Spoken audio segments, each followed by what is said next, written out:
Noon, ngayon, lagi kong natatandaan ang sinasabi ng aking pinakamamahal na ina.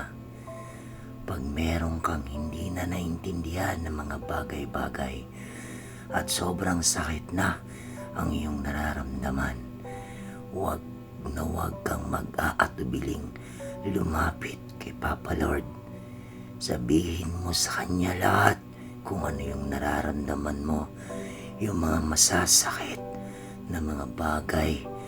Sabihin mo lahat sa Kanya kasi pakikinggan Kanya at bibigyan Kanya ng solusyon sa lahat ng pinanghahawakan mong pagsubok ngayon.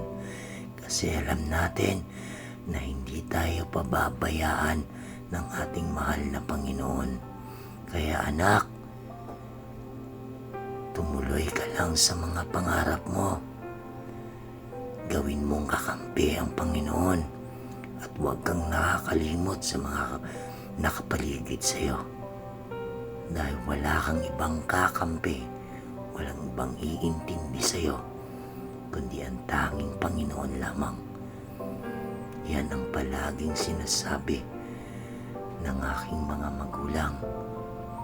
Kaya hanggang ngayon, nagpapatuloy ako lumalaban sa anumang mga pagsubok at hindi ako bibitaw kasi alam ko maraming nagmamahal at iintindi sa akin at matatanggap ako balang araw na maiintindihan na ako si mga kapungis.